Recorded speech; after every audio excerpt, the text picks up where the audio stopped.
El Imperio. Nuestro Imperio. La joya resplandeciente del viejo mundo, forjada con sangre, fe y acero. La nación humana más poderosa que jamás haya existido, y aún así, cada amanecer nos encuentra rodeados por enemigos que ansían nuestra caída. Desde las gélidas tierras del norte descienden los adoradores del caos, bestias sin alma que buscan la ruina de toda civilización. Desde Silvania los muertos se alzan con su silencioso odio. En los bosques acechan los hombres bestia, y más allá de las montañas rugen los pieles verdes y los ogros.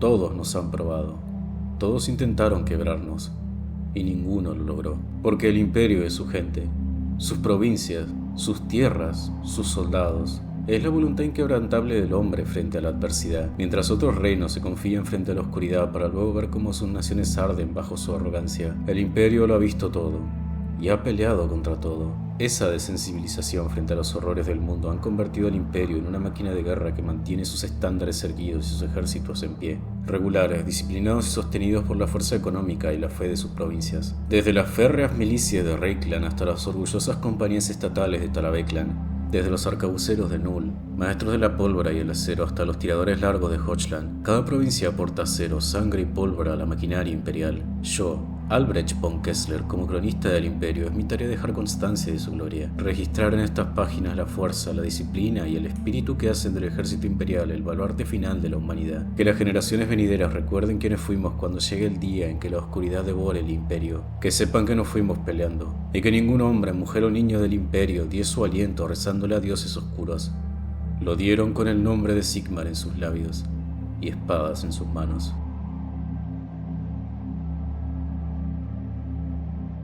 Entre las legiones disciplinadas del emperador y los estandartes orgullosos de las tropas estatales, existe otro tipo de soldado.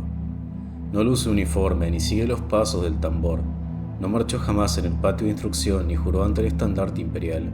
Y sin embargo, cuando la sombra avanza, ellos también responden al llamado de la guerra. Se los conoce como la milicia imperial, o como algunos lo llaman con cierto desdén, las compañías libres. Son hombres y mujeres del común, campesinos, artesanos, cazadores, aventureros, mercenarios e incluso bandidos arrepentidos, todos unidos por la necesidad o la desesperación. Algunos empuñan la espada por oro, otros por deber y muchos simplemente porque nadie más defenderá su aldea. El imperio los llama a las filas cuando los ejércitos regulares no bastan, cuando los condes necesitan llenar las brechas de sus líneas, o cuando los enemigos se multiplican más allá de toda previsión. No hay entrenamiento formal, ni paga segura, ni gloria garantizada. Solo el riesgo, la incertidumbre y a veces la oportunidad de redención o botín. Sus ropas son tan diversas como los hombres que las visten.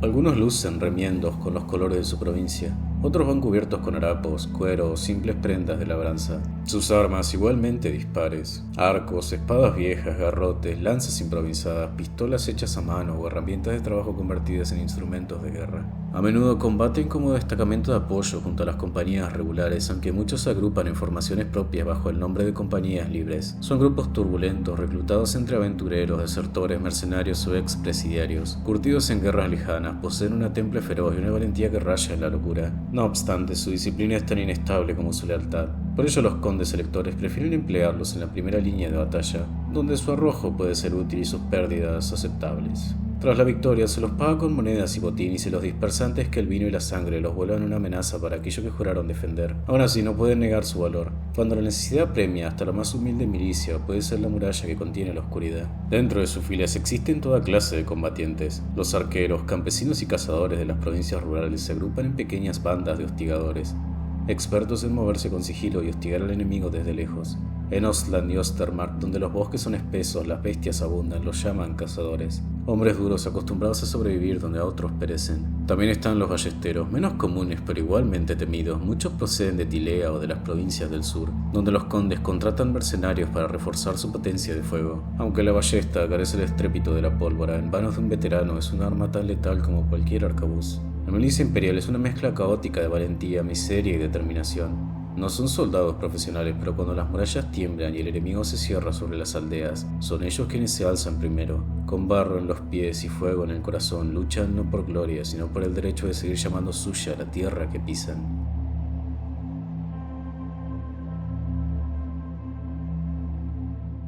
Si las milicias son la carne y el aliento del imperio, las tropas estatales son la columna vertebral del acero. Desde los tiempos de Sigmar, cuando los primeros hombres marcharon bajo un solo estandarte, el imperio ha mantenido ejércitos permanentes, regimientos de hombres que viven y mueren por el arte de la guerra. Estos soldados profesionales reclutados y mantenidos por la provincia y ciudades-estado están siempre preparados en sus cuarteles para responder a la llamada del deber. Pero una vez juran lealtad, la vida civil muere en ellos, y nace el soldado imperial.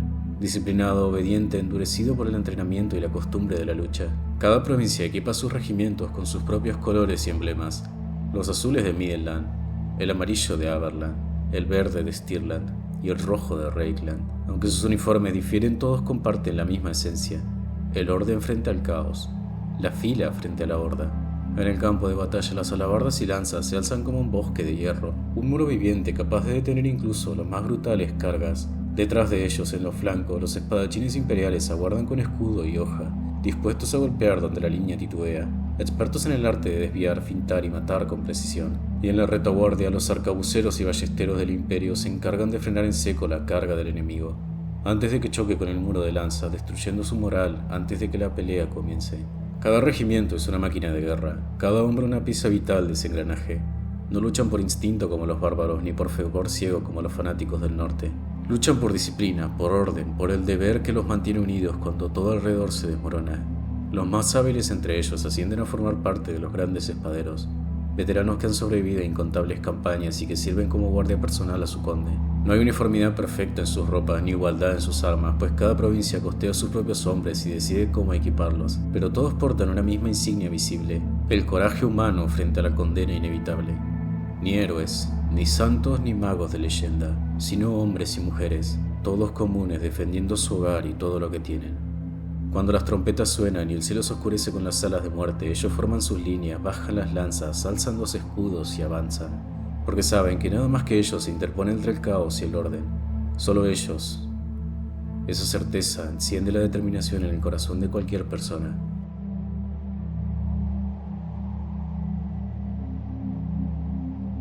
He recorrido pueblos donde las campanas ya no suenan, donde las calles están vacías y los templos en ruinas.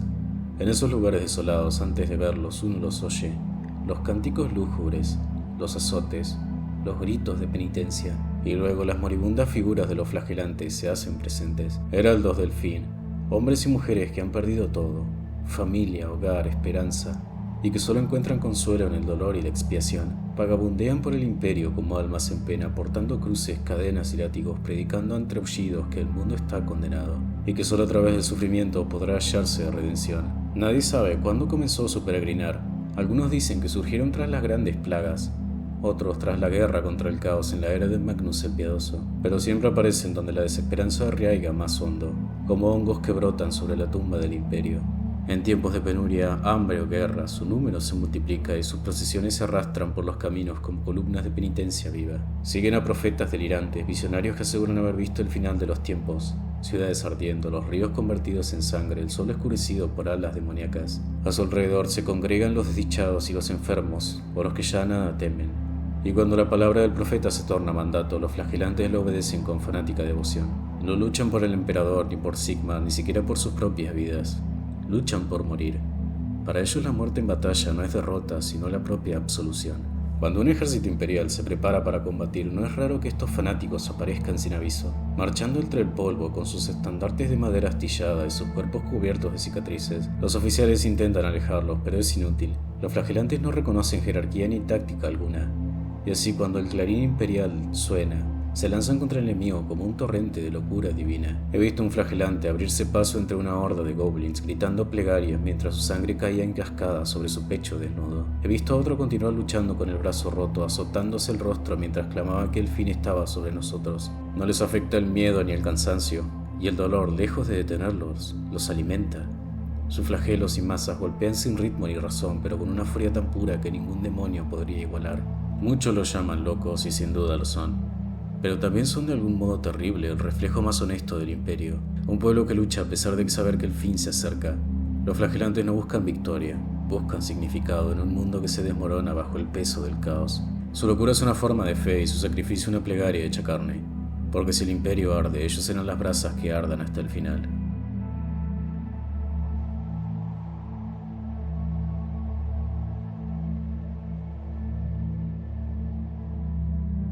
Hay en el imperio hombres que no conocen el miedo, que han visto el rostro del caos y no han dado un paso atrás, hombres cuya vida entera es un juramento de acero y sangre al servicio de su señor. A estos se los llama grandes espaderos y son el orgullo de la infantería imperial, la guardia personal de los condes electores y el escudo de la nobleza ante la furia del enemigo.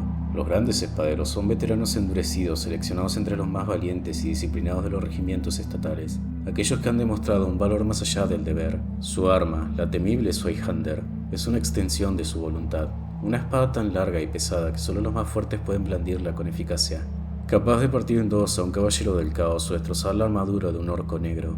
Cubiertos por corazas magníficas, muchas de ellas forjadas por los propios enanos, marchan con una solemnidad casi ritual. Cada una de esas armaduras es un símbolo de prestigio, cuidada con el esmero de quien cuida su alma. Los grandes espaderos se mueven como una muralla, y cuando avanzan al unísono bajo los estandartes de su señor parece que el propio Sigmar los guiara. Sirven como guardia de honor en las cortes y castillos de los condes electores, pero su verdadero lugar está en el campo de batalla.